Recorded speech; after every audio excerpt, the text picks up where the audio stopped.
Gotta touch down.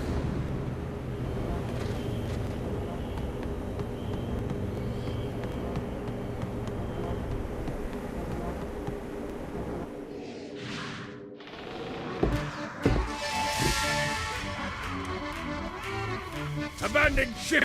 We've been boarded!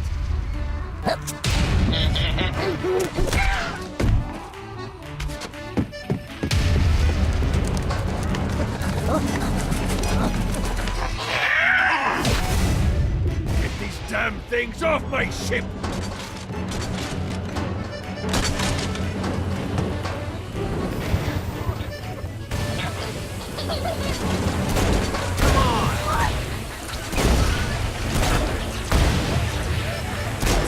Fighting little bastard.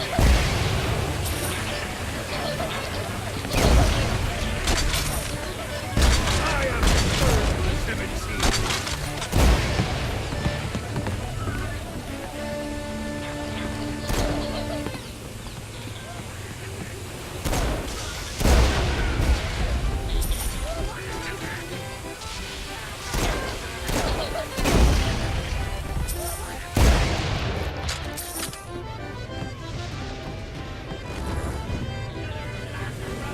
I hope there's not something ridiculous like 100 of these to find. I got a bit of treasure in that chest over there. The weapon you find inside may help with our little imp problem.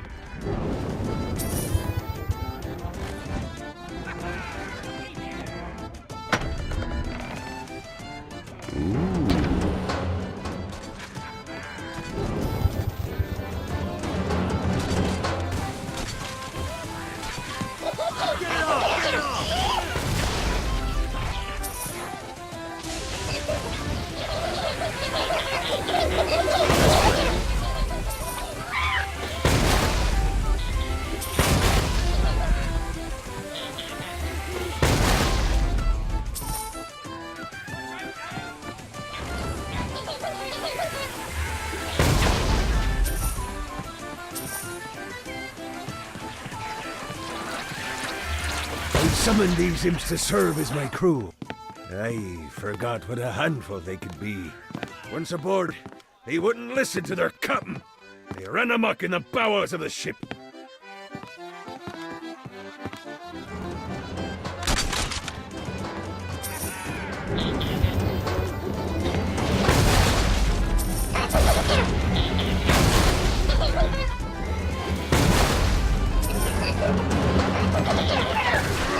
Good God, they're swarming me! It's okay to drop the pirate voice. What pirate voice would that be? Wow.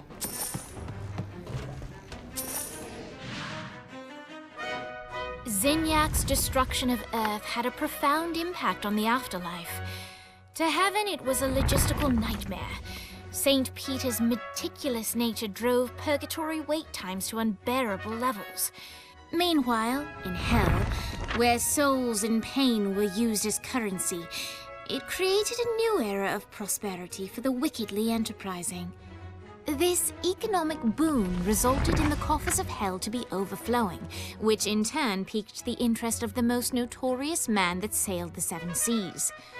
Long had Blackbeard been a thorn in Satan's side, robbing tax collectors on a semi-regular basis.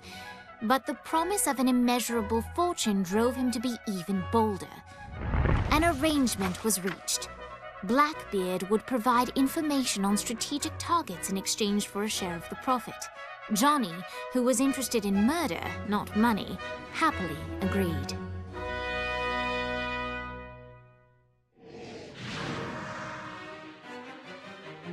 I grant ye the ability to summon my crew whenever they're needed.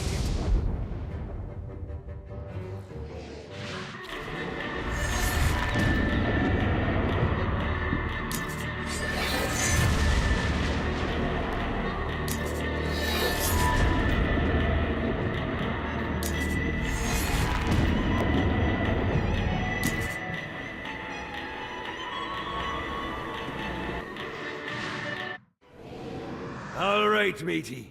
It's time for your lesson. Let's summon me favorite scurvy-riddled hellion, the Imp. Why don't you start off by summoning an imp to take out those enemies?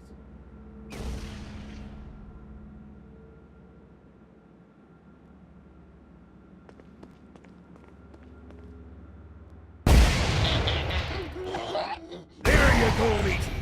Now take down the other demon. Those ankle biters are vicious. Now let's practice your aim. Take down the demons on the islands.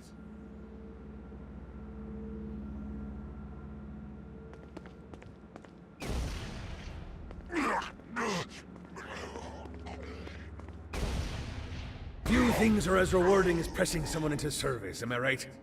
Now get going. There's a whole wide world waiting to be plundered.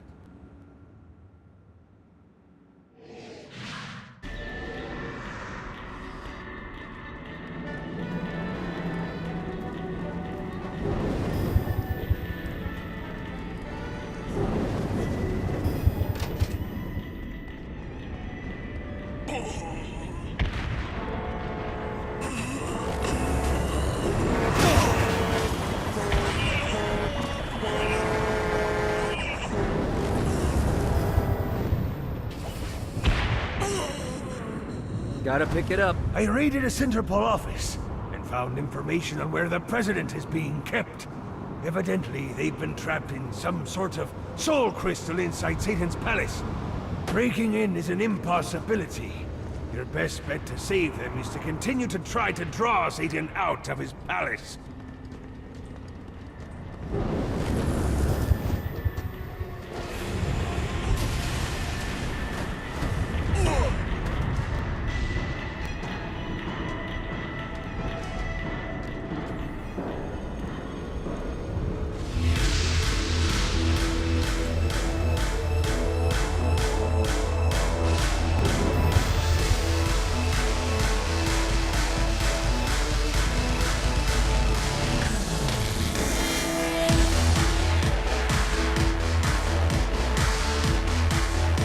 Lights up. William Shakespeare, humanity's greatest playwright, and hell's most diabolical purveyor of entertainment, looks on as a brave mortal on an Orphean quest enters. The bard's interest is piqued, and he looks to test his visitor's mettle.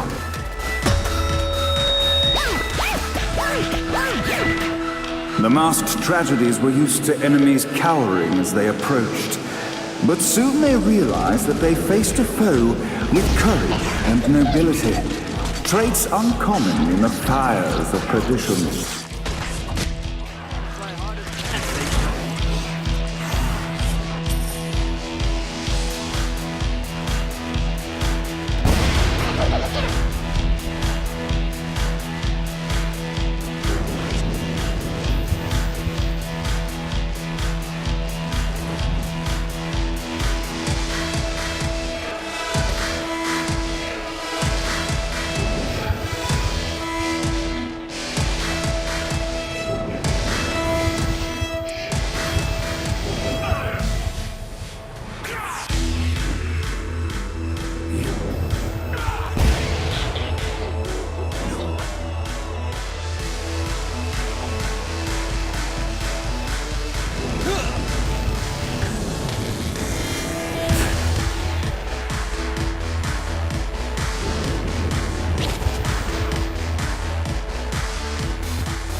exciting incident resolved, the time had come for rising action!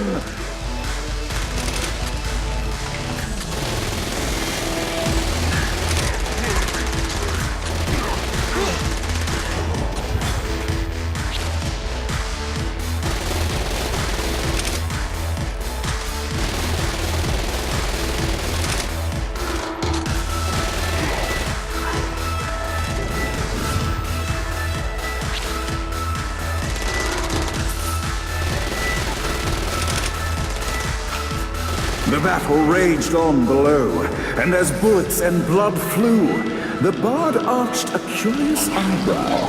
Could this mortal be the exact thing that Shakespeare needed?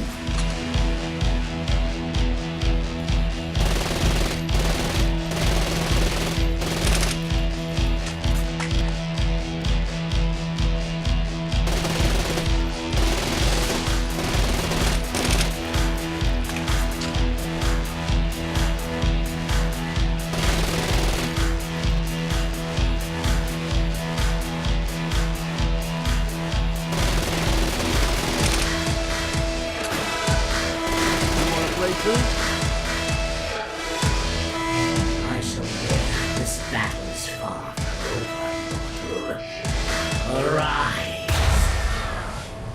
And now, Act 3!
The conflict resolved, Shakespeare eagerly awaited meeting the champion that dispatched so many of his men. Undoubtedly, they were here for the bard's aid, and while happy endings were not a thing found in hell, Shakespeare always had a soft spot for comedies. In the land of the living, William Shakespeare is regarded as one of the most prolific playwrights of all time. However, to the denizens of hell, the bard is seen in a far different light. After selling his soul for fame and adoration, Shakespeare served in hell as Satan's spy master general. In doing his duty, Shakespeare would punish the souls he was investigating by forcing them to perform in grotesque passion plays for Satan's amusement. But in a Twelfth Night-esque twist, Shakespeare found himself living a double life.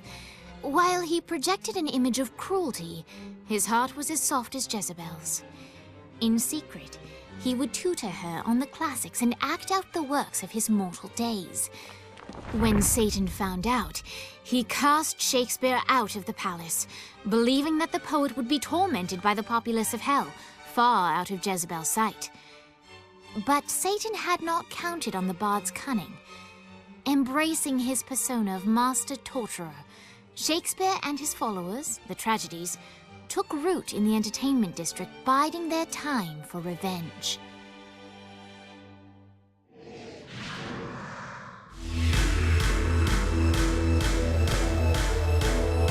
And so Shakespeare called forth the Deus Ex Machina to bestow our protagonist with the arcane power of Force Stomp.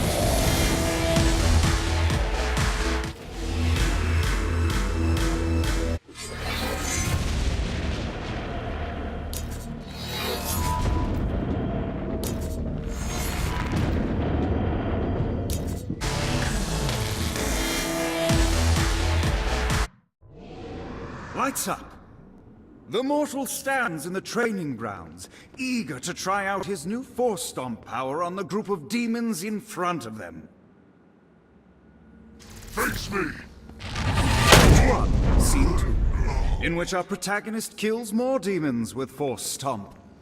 Act 2, in which our protagonist is greeted by foul imps.